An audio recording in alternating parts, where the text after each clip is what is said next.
friends, are you trying to convert your idea into a patent? Maybe to protect it from infringement, or to create a business out of it, or to license it to some agency. But yes, if you are trying to convert your idea into a patent, then guys, you are watching the right video. I am Prachi Chopra, founder and director in Intellect Bastion, and I'm going to tell you the very basic steps an inventor should keep in mind before going to an IP attorney to process his or her patent application. Okay, so let's get started, guys.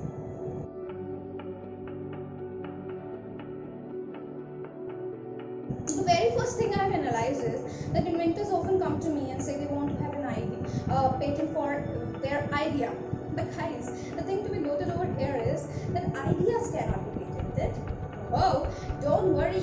Ideas need to be first converted into an invention to get patented. Okay.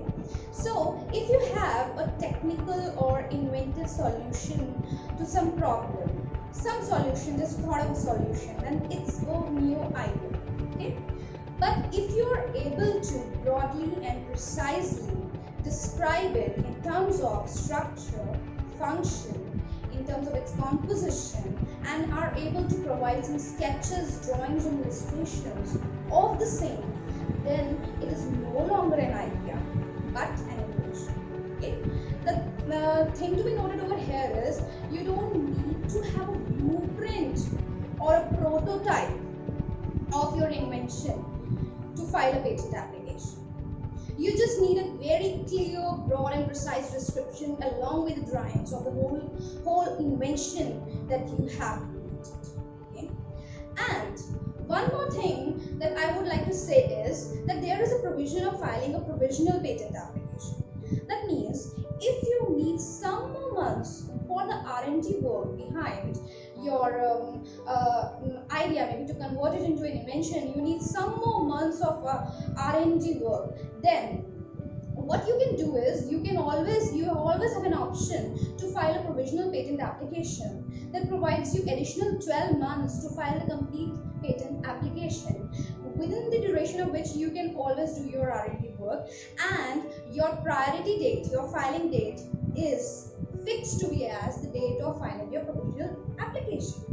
Okay, so and the another thing that I would like to tell you is that always keep in mind that till the time your application is published, till the time it is published, then it's your own responsibility to protect it in the form of trade secrets. Why so?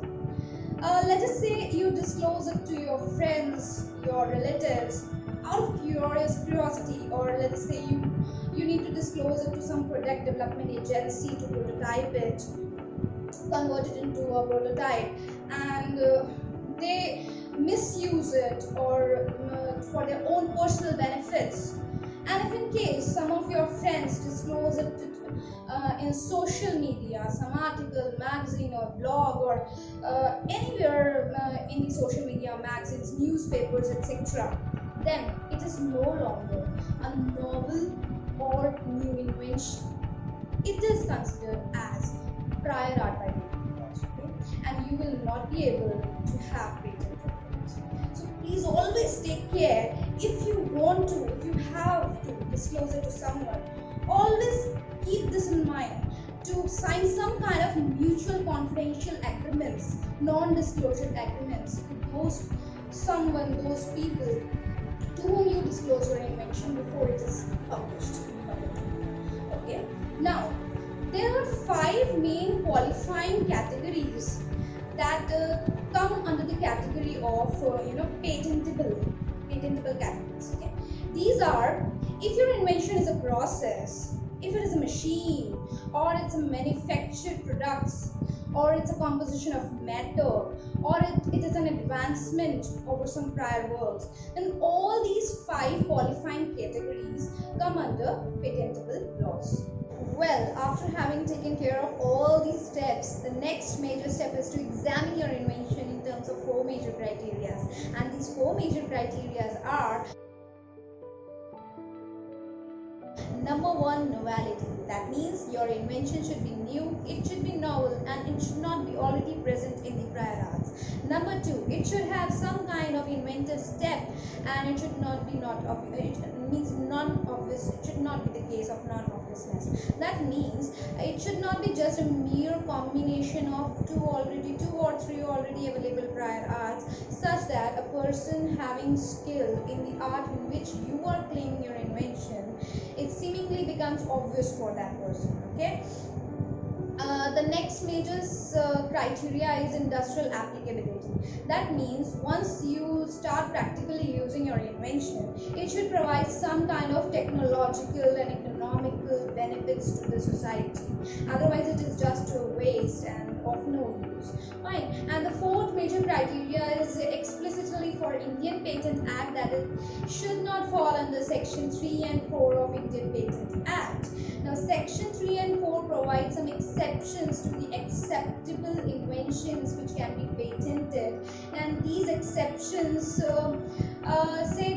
vary from jurisdiction to jurisdiction. Like in US, everything under sun is patentable, while in India, the inventions under Section 3 and 4 are not allowed to be patented, because just to maintain some balance of the cultural and economical balance of the developing countries, we can say. So after having analyzed your invention in terms of all these four major criteria, well, this requires a very detailed knowledge of Indian Patent Act and very comprehensive and insightful patent searching.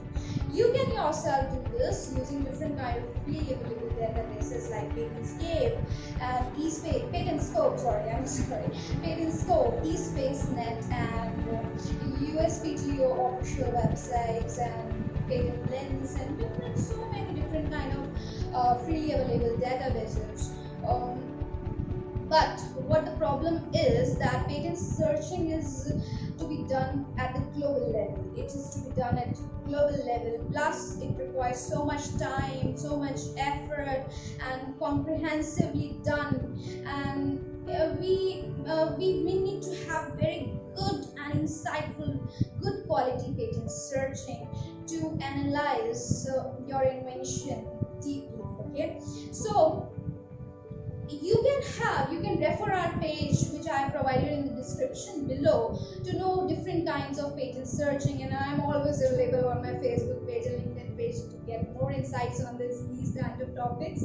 Well, patent agents have so many years of experience. They know various tricks, and they have good experience of finding the patent application, the inventions, prior arts in your domain.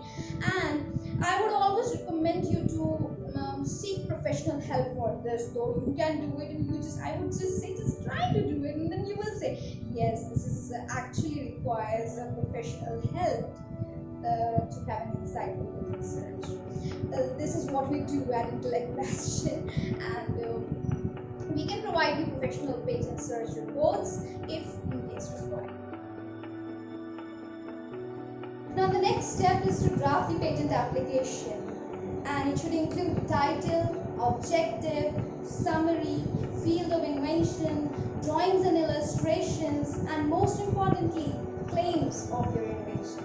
So claims should be designed in such a way so as to provide broadest possible protection to the inventor. They should be neither too broad nor too narrow, and the whole specification should be drafted in such a way so that a person having every skill in the art is able to understand it, and he is able to reinvent it as and when required in his or her own search works. After filing the patent application, it almost takes 1 to 2 to 3 years maybe, depending on different jurisdictions, to get your patent granted. And the filing can be done either online or offline, depending on your choice. Okay.